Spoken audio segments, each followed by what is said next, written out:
Chapter 21 sets the picture for the promise to come, and a piece of history that is still playing out today. Verses 1 through 7 describes the moment Abraham and Sarah have been waiting on for many, many years, ever since leaving their home to begin to wander in the land of Canaan. This is a promise they have wished to see fulfilled. The child that is being waited for is said to make Abraham father of many great nations according to Genesis chapter 16 verses 6 and 7. God also promised both Abraham and Sarah, but both laughed at the idea. However, when the event did come, God instructed the child to be named Isaac, which means laughter. Although it did take a long time for the promise to come to pass, God was faithful. And while Abraham was not perfect in his actions, he was obedient. Abraham did not deserve to have the promise fulfilled, but God is faithful to deliver. What we see on display is at the ages of 100 for Adam and 90 Sarah respectively, Abraham and Sarah become parents. Sarah bears Abraham a son. In the last studies, we learned about Abraham and Sarah's plan for Abraham to make Hagar pregnant. And while this did occur, the child that was conceived was not a part of God's plan, so Ishmael was not the promised child to make Abraham a father of many nations. The joy felt after the birth of Isaac was shortly lived, as Sarah felt Isaac was being mocked and laughed at by Ishmael, so she demands that Abraham cast the two out in the wilderness in an effort to eliminate any possibility that Hagar's son will share the inheritance with her Isaac. At the age of 90, Sarah is full of joy which she could not have predicted. And despite their schemes in previous chapters, the promise did come to pass, Sarah illustrating God knows. But the joy felt helps conclude that she has indeed bore Abraham a son in their old age. An important lesson to learn from Abraham and Sarah is that God's promises are from God, and some are unconditional, such as the promise of the child. But others are based on certain requirements, or we doing our part, which are conditional promises. Earlier in Genesis, God promises to never destroy the world with a flood. And this is an example of an unconditional promise. But Abraham's covenant is a conditional promise, as Abraham's obedience is required. Being weaned is important, but it was not nearly as routine in antiquity times as today, so there was a high rate of infant mortality. The way the Bible describes Isaac's birth and the first few, or several, years of life indicates his life was indeed a miracle. But we aren't sure exactly how old he was during this period. It took a few years, but Sarah did come to resent Ishmael despite the fact she played a part in his birth. At least, the planning of it, and while Isaac and Ishmael were approximately 13 years apart in age, Sarah did not like Ishmael scoffing or laughing. Abraham found it hard to agree with Sarah's complaint and did not want to toss Hagar and Ishmael out, but God did inform Abraham that they would be protected. Abraham obeys the Lord and sends them into the wilderness. God steps in and saves the mother and child. It's clear that whatever Ishmael was doing triggered her anger, and chances are high that she was already deeply concerned. Think about earlier in Genesis, when Sarah's anger was triggered towards Hagar and Ishmael. Maybe Sarah was justified in her concerns. And it's clear that Abraham loved Ishmael, so there is a real dilemma at hand for everyone involved. Abraham was upset so much that certain translations use displeased so based on Abraham's track record and his emotional state. It's likely that Abraham would not have cast the two out unless God said they would be protected.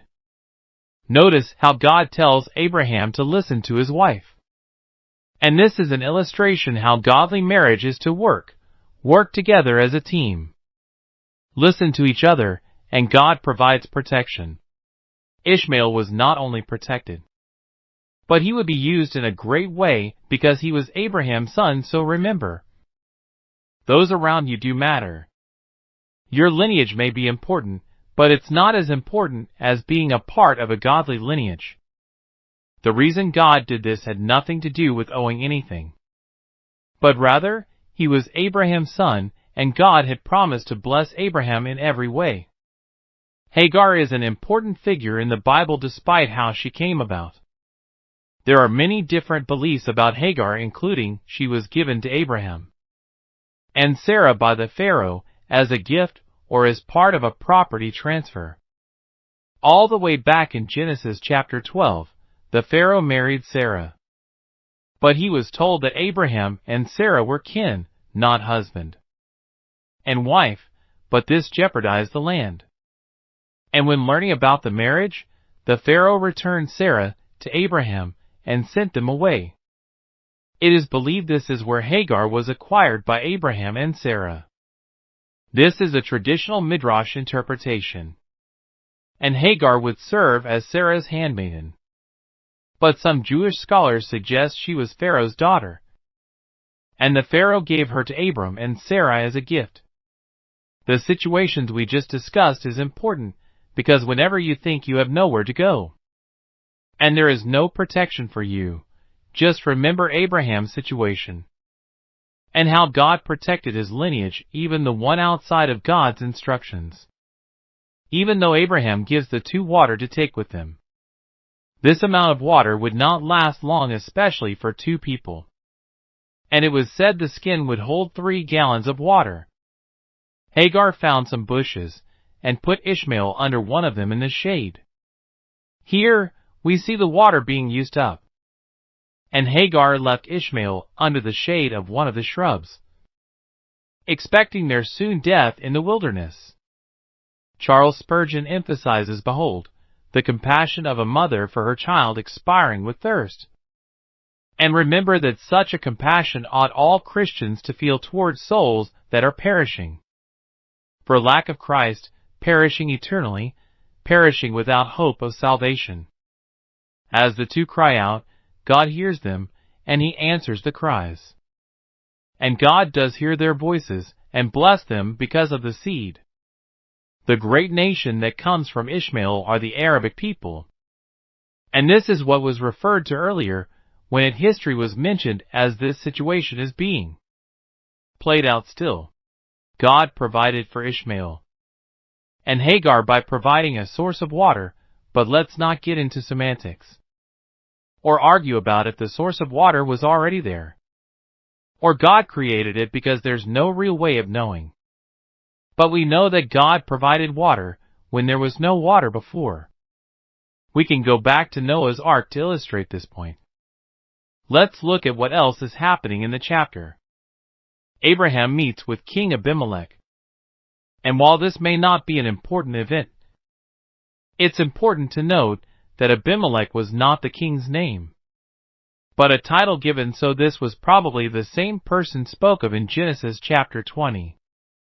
The ruler, Abimelech, and Phicol, the commander of his army, met with Abraham. Abimelech called this meeting because of Abraham's integrity, and because of the blessing evident in his life. Abraham had the greatest of all blessings, the presence of God in his life. And Spurgeon explained, I think that the greatest blessing God ever gives to a man is his own presence. If I had my choice of all the blessings of this life, I certainly should not ask for wealth, for that can bring no ease. And I certainly should not ask for popularity, for there is no rest to the man upon whose words men constantly wait. And it is a hard task one has to perform in such a case as that. But I should choose, as my highest honor, to have God always with me. Abimelech demands of Abraham to make a pact that he will not deal falsely with him. Now therefore, swear unto me here by God that thou wilt not deal falsely with me, nor with my son, nor with my son's son, but according to the kindness that I have done unto thee. Thou shalt do unto me, and to the land wherein thou hast sojourned. Knowing what is known about Abraham, it's easy to understand why this was needed. Abimelech knew Abraham from the previous chapter, so I understand being weary. But Abraham was known to have been deceitful. We are starting to see a dispute of agreements between Abraham and Abimelech. This is important as Canaan had no significant rivers, but relied on rain for a source of water, but Abraham came into possession of a well. But Abimelech did not agree. Abraham, though, did not back down and rebuke the king. Further, what's playing out is Abraham formally accepted a covenant with Abimelech, the king of Gerar. As part of this agreement, Abraham gave 7 sheep to Abimelech to absolutely secure his right to a particular well. Abraham had dug this water source himself, but Abimelech's men, at some point, had taken it over. However, the acceptance of the 7 lambs was Abimelech's recognition that Abraham had dug this well, and it belonged to him, so regardless of the king's stance, he agreed. The importance of the Beersheba is seen in its name, which translates to watering place, well of underground water. The planting of the grove consisted of the planting of a tamarisk tree, which could reach 30 feet high and would provide excellent shade in desert, but it would also provide a source of water, even through this time of conflict in his family.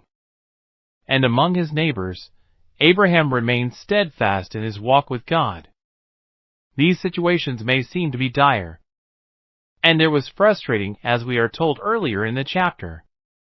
But Abraham did not allow for the situations to push him away from God. While it may have seemed unlikely a few chapters back, even just a chapter ago, Abraham's great nation lineage is coming to fruition with his 2 sons, Ishmael and Isaac, and there's much more to come. We have reached the end of our Bible study today for Genesis chapter 21. We have experienced many firsts and historical events in the first 21 chapters of Genesis, so there is no telling what the next studies will reveal. So join us next time for our Bible study here on Digging Deeper, as we simply dig deeper into the Word of God.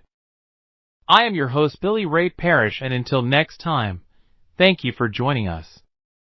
Stay safe and God bless.